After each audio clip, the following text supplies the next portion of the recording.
Hello, this is a video where I'm going to be teaching all of you about the state government of Ohio. Okay, this short video is going to help you prepare for your end of course exam that you will be taking either in December of 2018 or April of 2019.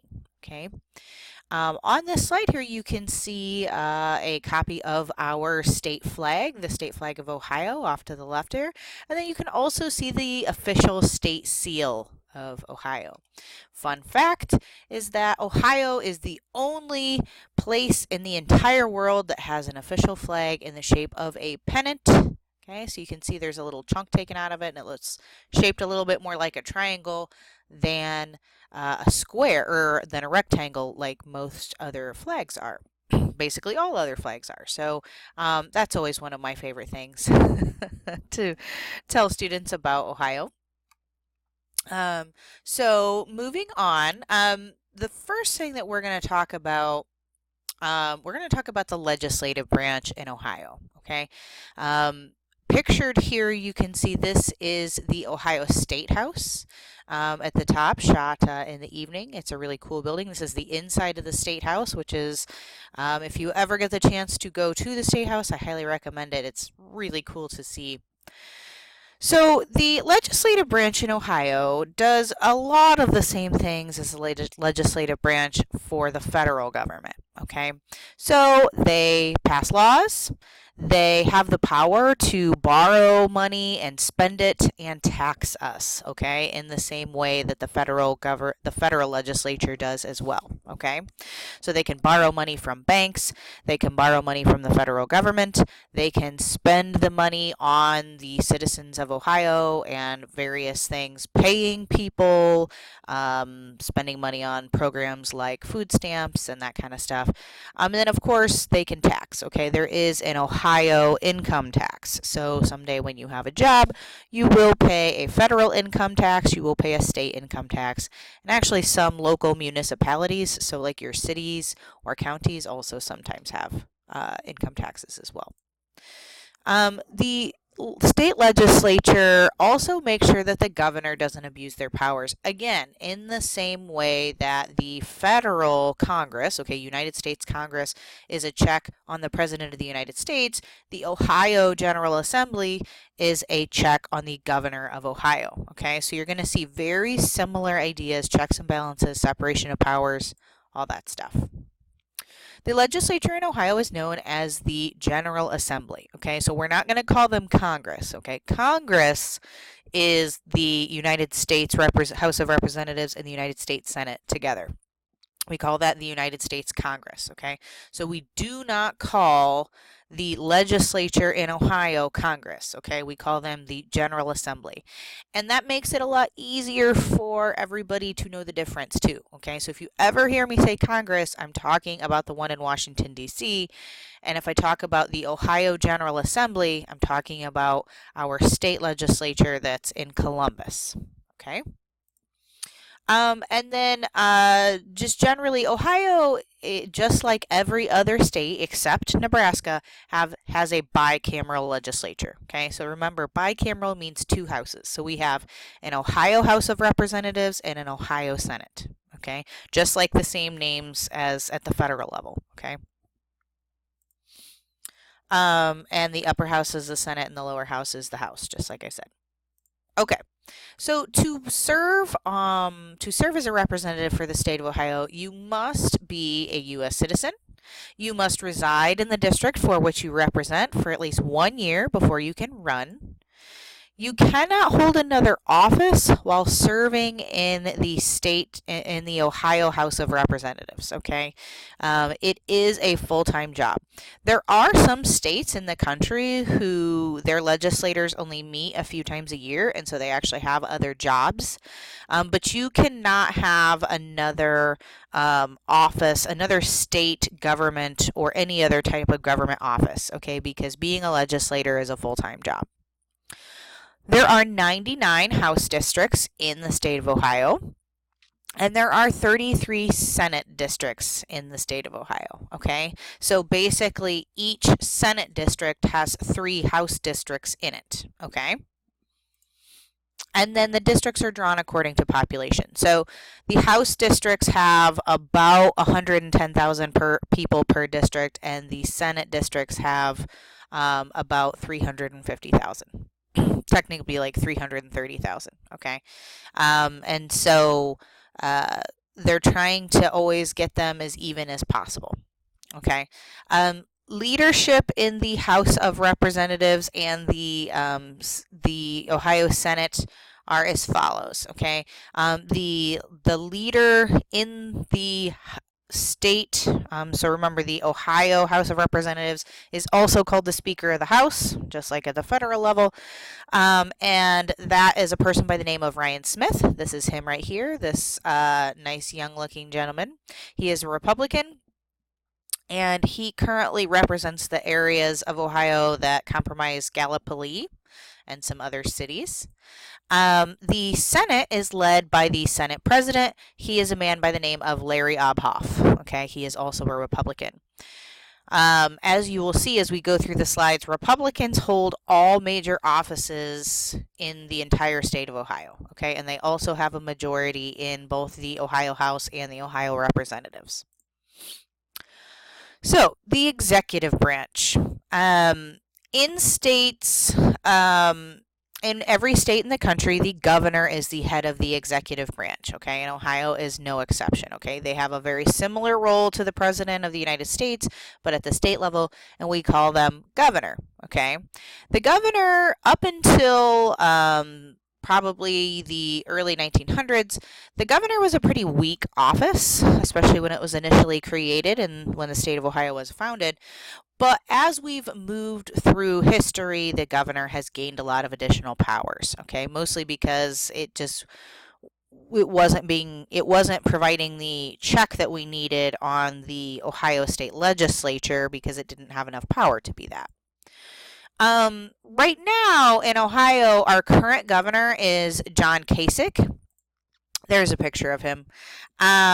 So you can see this is a picture of him when he first took office, and then after 2 terms, that's what he looks like now. You can see he's much grayer. Very often when you are the chief executive of either a state or of the country, it really ages you. Now, as of January of 2019, our governor will change to Mike DeWine, okay? So right now, when I'm recording this video, which is in mid-November of 2018, our governor is still John Kasich, but his term is up, and Mike DeWine won election 2 weeks ago.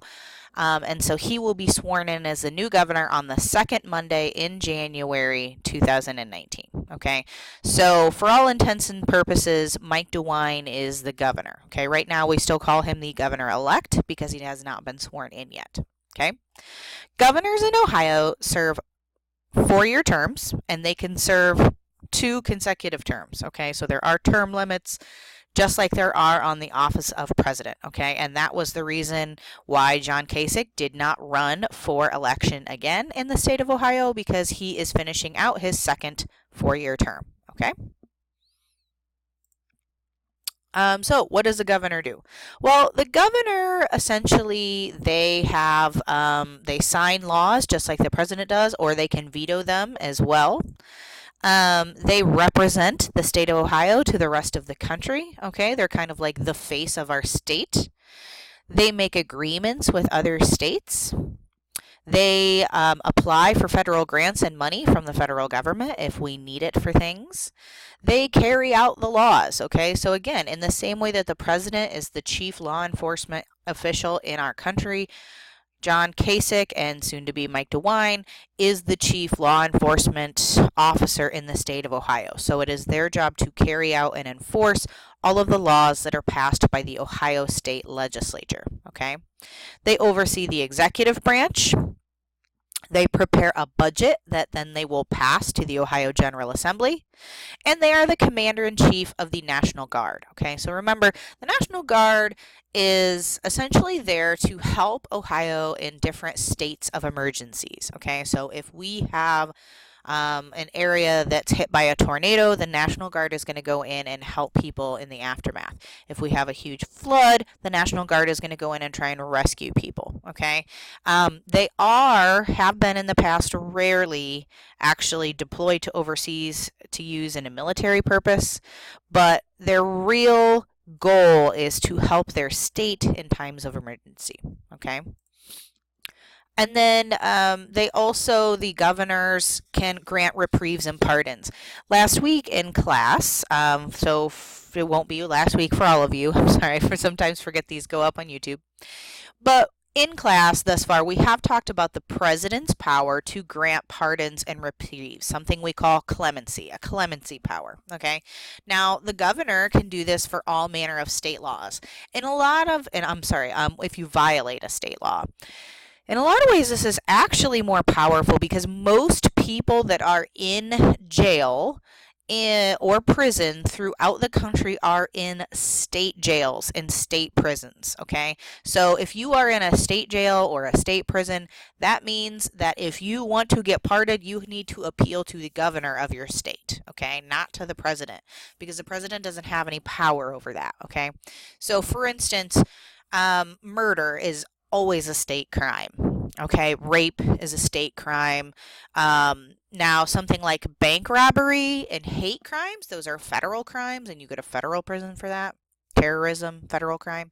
But just your kind of regular run-of-the-mill murder and burglary and all of that stuff, drugs, those are all state crimes. And so if you want a pardon, you have to go to the governor of your state.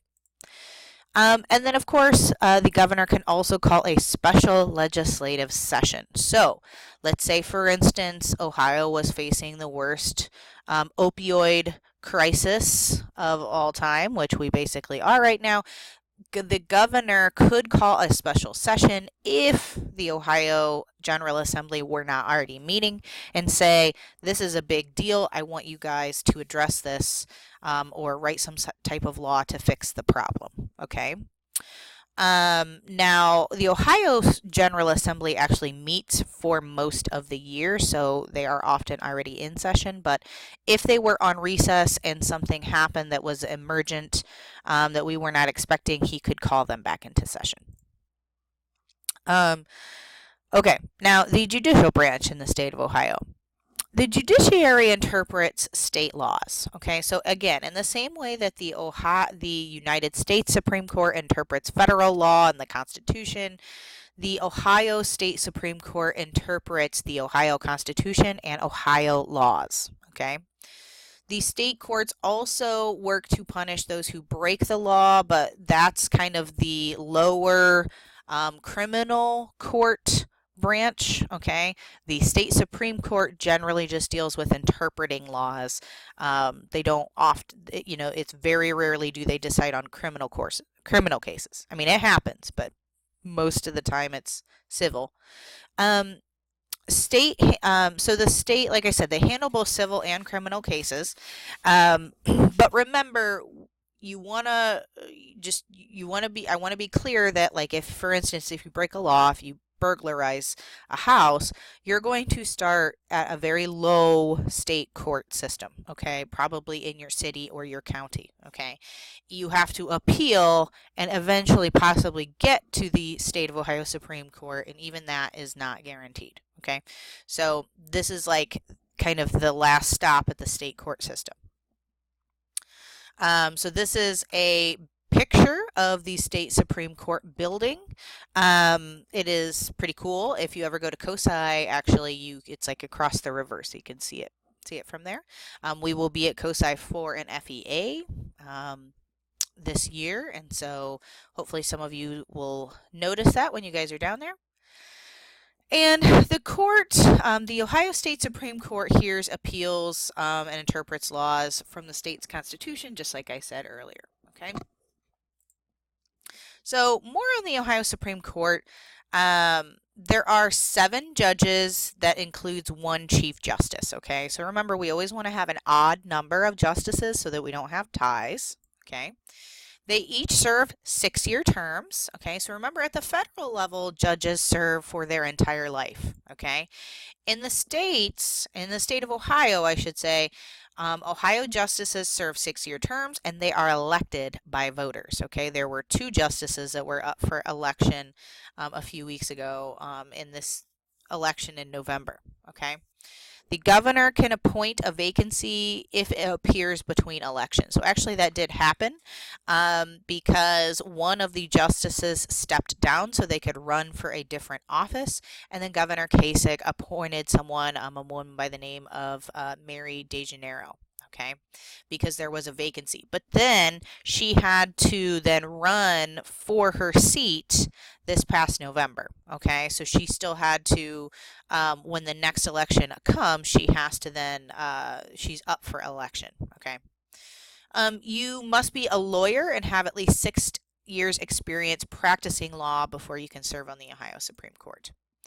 And the current Chief Justice is a woman by the name of Maureen O'Connor, and this is her in the picture right here.